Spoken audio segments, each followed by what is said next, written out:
Assalamualaikum warahmatullahi wabarakatuh. Kembali lagi di channel Nasihat Kehidupan Misteri.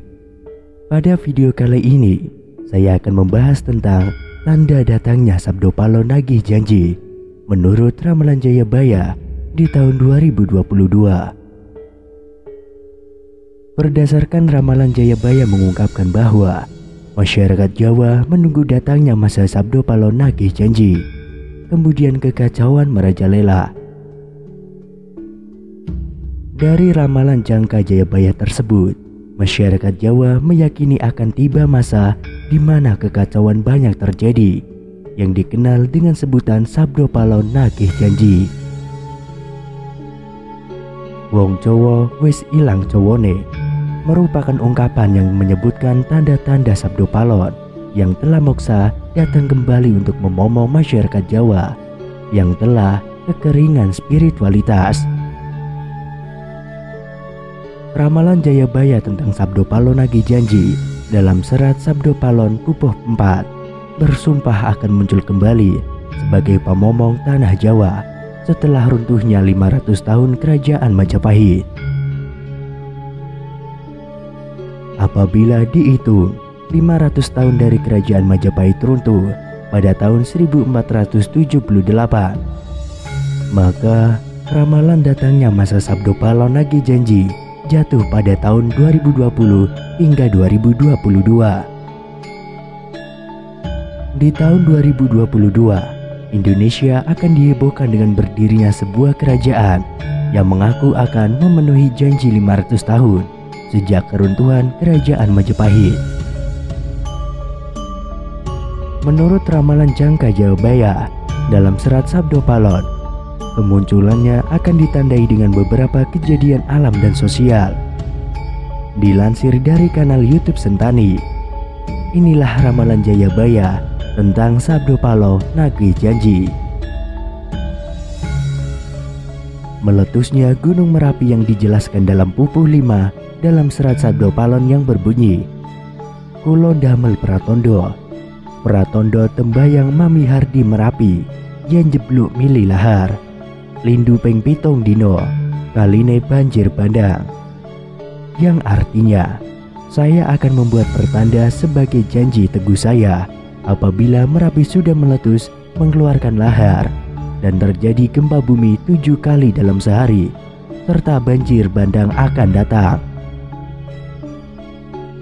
Dalam serat Sabdo Palon Pupuh 13 disebutkan akan ada ombak munggah daratan, yang artinya merujuk pada sebuah bencana tsunami.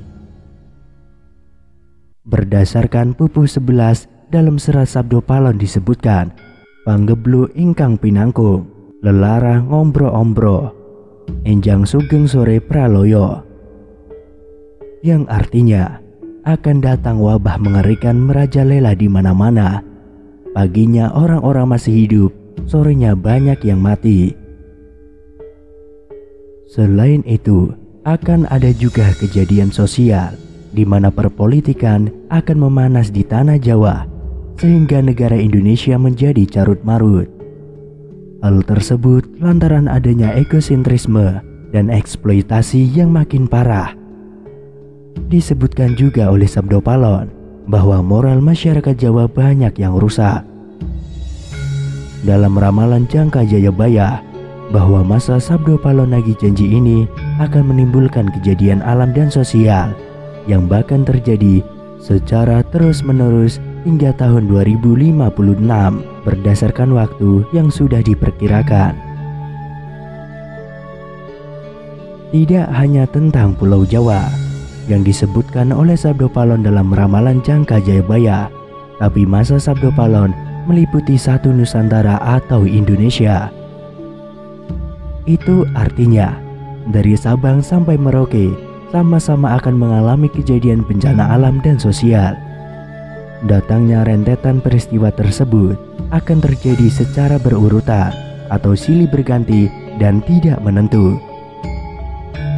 Perlu diketahui, Sabdo Palon merupakan tokoh legendaris, pandito, penasehat kerajaan Majapahit, penguasa terakhir yang beragama Buddha dari kerajaan Majapahit di Pulau Jawa. Selain itu, kisah Sabdo Palon yang merupakan penasihat Raja Brawijaya juga masih menjadi misteri. Kisah Sabdo Palon banyak dipercaya masyarakat Jawa seiring dengan hancurnya kerajaan Majapahit dengan raja terakhir Buddha mereka Brawijaya.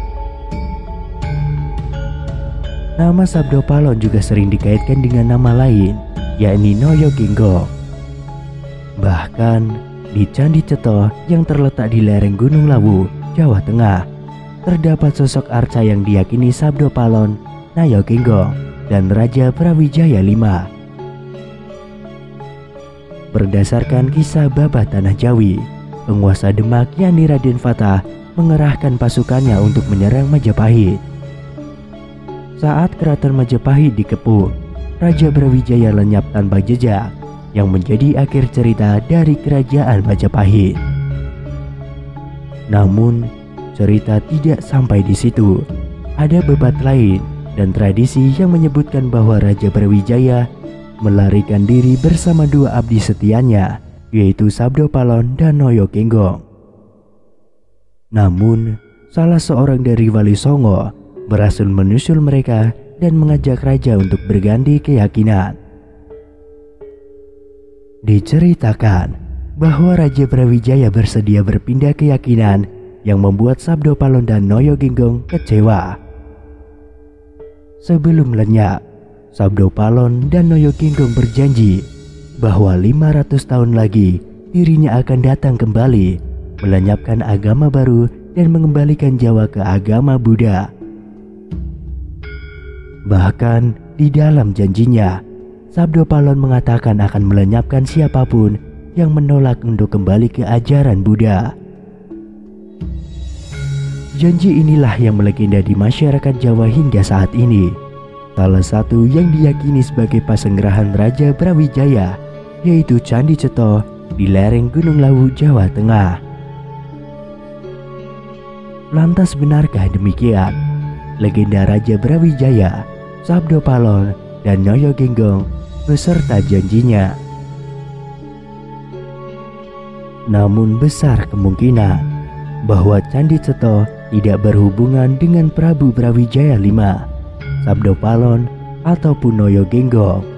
Apalagi Sabdo Palon akan menagih janji.